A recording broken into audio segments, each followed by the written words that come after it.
Hi guys, Rahul this side from RJ Marketing Services. Hope you're doing fine. Continuing with our digital marketing FAQ series, आज हमारा ये 4th video है. Total हम 5 से 6 video बनाने वाले हैं FAQ सीरीज में. So आज का जो क्वेश्चन है वो है which platforms should I advertise on? Google, Meta और others. So ये जो क्वेश्चन है ये एडवर्टाइजिंग रिलेटेड है. जनरली कई सारे लोगों को ये क्वेश्चन आता है दिमाग में कि हमें किस प्लेटफॉर्म पे एडवर्टाइज करना चाहिए, कि हमें गूगल में एडवर्टाइज करना चाहिए या हमें फेसबुक में करना चाहिए या मेटा के अंदर भी 2 आ जाते हैं, फेसबुक और इंस्टाग्राम. सो आपको उनमें करना चाहिए. Then there are placement options available for Threads also right now. Meta is expanding their placements also. So बहुत सारी चीजें ऐड ऑन होती रहती है, अपडेट होती रहती है इन प्लेटफॉर्म्स. So, अगर आप भी आज बिजनेस स्टार्ट कर रहे हैं तो आपके दिमाग में ये क्वेश्चन आना स्वाभाविक है कि कहाँ पे एडवर्टाइज करना हम शुरू करें. मेटा के अलग फॉर्मेट्स होते हैं, अलग बजट लगता है, अलग स्ट्रैटेजी लगेगी. गूगल में यही सारी चीजें आपको अलग हो जाती हैं. गूगल में सबसे इम्पोर्टेंटली सर्च आ जाता है. वहां पे ज्यादातर लोग गूगल को सर्च एड्स के लिए प्रेफर करते हैं, खास करके B2C businesses and in fact all types of businesses, क्योंकि सर्च का एक अलग ही इम्पोर्टेंस है, अलग ही स्ट्रैटेजी में रोल होता है. तो आप उसको यूज करते हैं ज्यादातर गूगल में. बट इफ मेटा एड्स की हम अगर बात करें तो वो क्रिएटिव प्लेटफॉर्म हो जाता है, डिस्प्ले प्लेटफॉर्म हो जाता है. आप वहां पे डिस्प्ले एड्स, अपने बैनर्स हो गए, कैरोसेल्स हो गए, वीडियोज हो गए, right.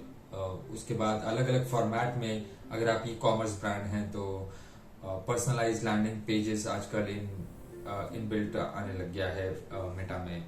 So lot of things will matter कि आप अपने बिजनेस को कहाँ कैसे एडवर्टाइज करना चाहते हैं, किन लोगों तक पहुंच रहे हैं, किस टाइप के लोग हैं वो. सो सबसे जो इम्पोर्टेंट होता है प्लेटफॉर्म सेलेक्ट करते वक्त, चाहे वो गूगल हो या मेटा हो, आई थिंक सबसे इम्पोर्टेंट जो बात होती है वो होती है आपकी ऑडियंस को समझना कि आपकी ऑडियंस है किस प्लेटफॉर्म पे.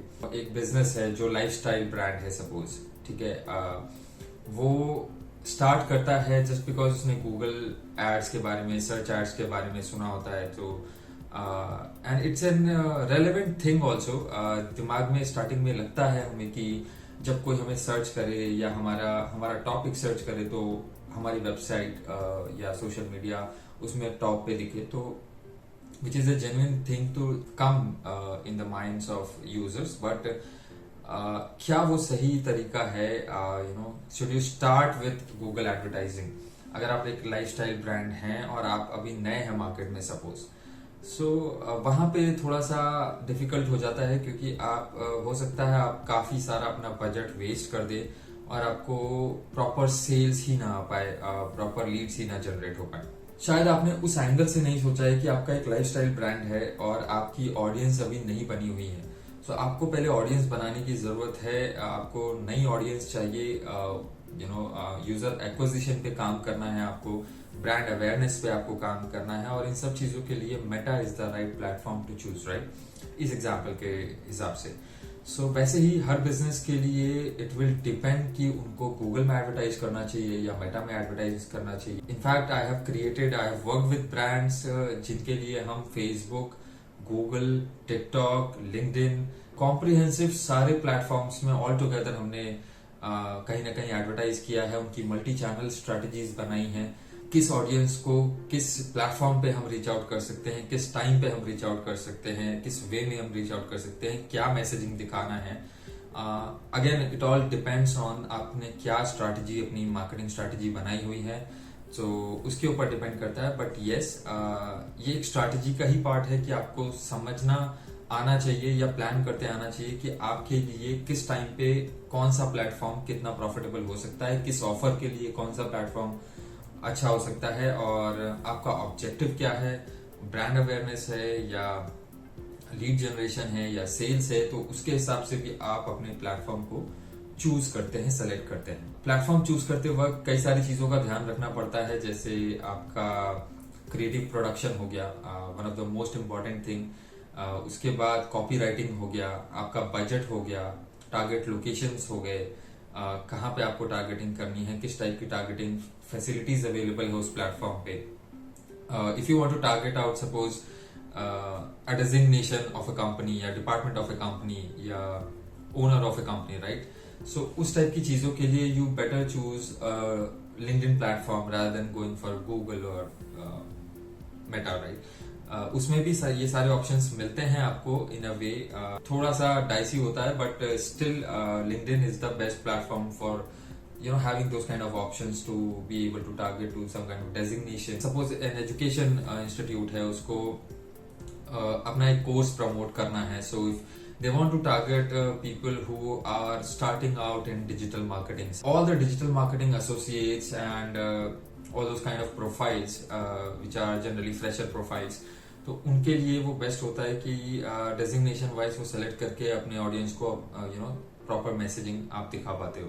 जैसे कि मैंने बात की पहले भी, गूगल सर्च एड्स ज्यादा लोग यूज करते हैं एंड वो बहुत हाई इंटेंट होता है, इसलिए लोग यूज करते हैं. बट अगेन वो आपकी स्ट्रेटेजी के हिसाब से प्लान होना चाहिए. आपको किस टाइप के कीवर्ड्स या टॉपिक्स पे वर्क करना है, बिल्ड करना है, रैंक करना है, एंड आपका ऑब्जेक्टिव क्या है उसके रिगार्डिंग. आप कन्वर्जन और सेल्स के लिए कैंपेन बना रहे हैं या अवेयरनेस के लिए बना रहे हैं, ब्रॉड कैंपेन है, ब्रॉड मैच कैंपेन या कीवर्ड्स आप यूज कर रहे हैं या फ्रेज मैच यूज कर रहे हैं.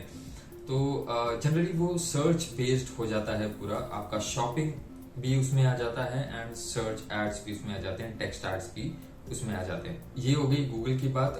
गूगल में भी we have display advertising, banner advertising, video advertising. In fact we have YouTube as a product in Google. So YouTube marketing है बहुत बड़े लेवल पे, ब्रांड बिल्डिंग के लिए, ट्रस्ट बिल्डिंग के लिए, नर्चरिंग के लिए. सो अ फुल फनल स्ट्रेटजी आप पूरा मतलब it can be design in the Google itself. Again same it goes for the Meta also. But आप एक प्लेटफॉर्म के अंदर भी अपनी फुल फनल स्ट्रैटेजीज बना सकते हैं. आप मल्टीपल प्लेटफॉर्म्स को इंक्लूड करके भी अपनी फुल फनल स्ट्रैटेजीज बना सकते हैं. Depends on your budget, targeting, goals and everything. How big you want to scale, how big is your operation. उस पे सारी चीजें आपकी डिपेंड करेंगी कि किन प्लेटफॉर्म्स में आपको कैसा प्रमोशन करना चाहिए. अभी हमने डिस्कस किया कि गूगल कैसे काम करता है. गूगल ज्यादातर सर्च बेस्ड क्वेरीज के लिए काम करता है और नियर बाय सर्चेस हो गई आपकी.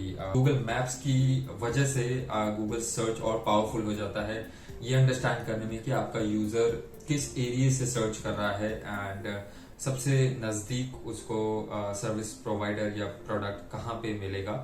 सो खास करके सर्विस इंडस्ट्री के लिए बहुत यूजफुल होता है, प्रोफेशनल सर्विसेज के लिए. मेटा एड्स की अगर बात करें तो जैसे मैंने बोला कि वो डिस्प्ले एड्स प्लेटफॉर्म है और वहां पे आप ऑडियंस जनरली इंटरेस्ट, बिहेवियर या फिर अपने कस्टमर लिस्ट के बेसिस पे टारगेट करते हैं, रीमार्केटिंग करते हैं. तो इन सब चीजों के लिए ज्यादा यूज होता है मेटा एड्स.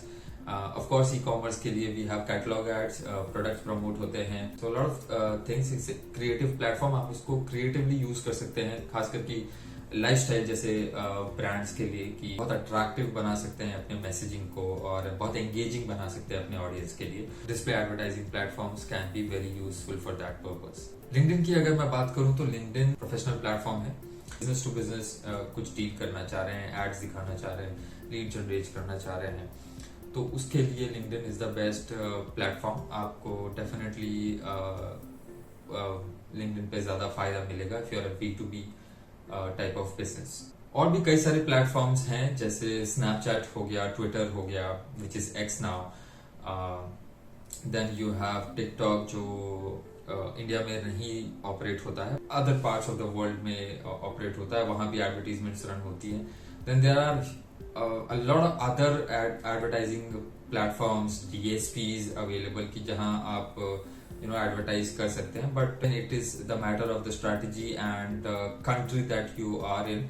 आप किस कंट्री में हैं, कहाँ प्रमोट करना चाहते हैं, वहां पे कौन सा प्लेटफॉर्म टॉप पे चल रहा है या ज्यादा आपका जो टारगेट ऑडियंस है वो कौन से प्लेटफॉर्म को प्रेफर करता है. ये सारी चीजें मार्केट रिसर्च से भी आपको समझनी होती है कि आपकी ऑडियंस किस प्लेटफॉर्म को ज्यादा यूज कर रही है उस कंट्री में जहां आप प्रमोट करना चाह रहे हैं. तो ये सारी चीजें आपको रिसर्च से भी निकालनी पड़ती हैं, समझनी पड़ती हैं एंड आपको टेस्ट करना पड़ता है कई सारी चीजें. तब जाके आपको समझ में आता है कि वेदर एक्चुअली आपको उस प्लेटफॉर्म से वो बेनिफिट मिल रहा है कि नहीं मिल रहा है। एंड एक प्लान बनाना पड़ता है हर प्लेटफॉर्म को लेकर के, एक टीम में भी रखनी पड़ती है आपको for lot of things, specially planning के लिए एंड कंटेंट मार्केटिंग के लिए, डिजाइनिंग के लिए। Although all the platforms are very soon they are shifting towards generative AI.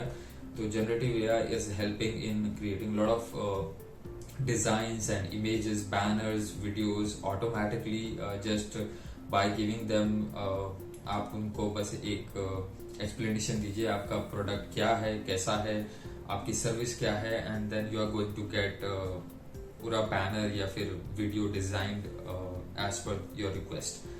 तो ये सारी चीजें अभी जनरेटिव एआई के वजह से पॉसिबल हो पा रही हैं। But still my personal opinion on the AI part is अभी भी एआई फुल्ली डेवलप्ड नहीं है। आप डिजाइन और आर्ट वर्क के लिए ऊपर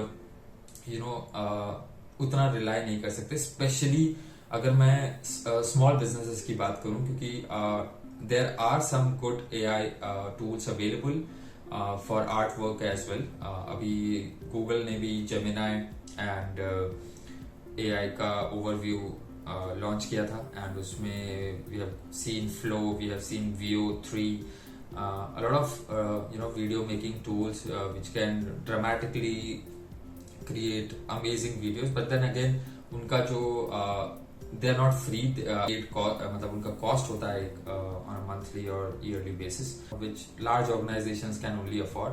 Small business के लिए थोड़ा सा मुश्किल हो सकता है उन चीजों को अफोर्ड करना, बाय करना। तो again you have to rely on your team for that, कि आपको एक अच्छा डिजाइन, एक अच्छा कंटेंट बन करके मिले एंड आप उस चीजों को एग्जीक्यूट कर पाए, अपने सर्विस और प्रोडक्ट को प्रमोट कर पाए in the way which that platform demands. तो हर प्लेटफॉर्म का एक अपना टेस्ट होता है, एक स्टाइल होता है, एक पैटर्न होता है, राइट। आपको उस चीज को इस्तेमाल करते हुए एक प्रॉपर स्ट्रैटेजी बनानी होती है कि वो आपके बिजनेस के लिए कैसे वर्क करेगी। सो आई होप इन सारे एक्सप्लेनेशन से आपको एक बेहतर आइडिया लगा होगा कि आप किस प्लेटफॉर्म पे कैसे चूज कर सकते हैं अपने बिजनेस के लिए, कि आपके बिजनेस के लिए कौन सा प्लेटफॉर्म बेटर होगा, जो आपको ज्यादा परफॉर्मेंस लाके दे, ज्यादा ROI लाके दे, आपके ऑब्जेक्टिव्स को टाइमली फुलफिल कर पाए। इसका भी अगेन कोई डेफिनेट वे नहीं होता है चूज करने का, प्लान करने का। आप ये सारी चीजें किसी से कॉपी नहीं कर सकते। डेफिनेटली आप you can get an understanding कि कैसा, किस चीज के लिए कैसा काम कर रहा है, बट वो आपके लिए वैसा ही काम करेगा, नॉट नेसेसरी, बिल्कुल भी जरूरी नहीं है। तो आप अपने बिजनेस के लिए अगर समझना चाहते हैं कि कैसे आप प्लेटफॉर्म्स चूज कर सकते हैं, कहाँ आप एडवर्टाइज कर सकते हैं, कहाँ से आपको बेटर ROI मिलेगा, please book a 1-to-1 session with me from my website which is rgmarketingservices.com. We can definitely understand आपके गोल्स क्या हैं, आपके टाइम फ्रेम क्या है, आपका बजट क्या है, एंड आपकी टारगेटिंग किस टाइप की होने वाली है, किस टाइप का आपके पास टीम है, क्या आपके पास डिजाइनर है, या आप कोई टूल में इन्वेस्ट कर सकते हैं। तो ये सारी चीजें हम समझ करके आपको एक सही डायरेक्शन देते हैं कि will consult you for that, कि आपको क्या करना चाहिए आपके बिजनेस के लिए, कहाँ से आप बेटर ROI निकाल पाएंगे। सो आई होप ये वीडियो आपके लिए यूजफुल रहा होगा। If you get some value from this video, please do like it and share it with your business buddies. So आज के लिए बस इतना ही, मिलते हैं अगले वीडियो में। Till then bye bye, take care.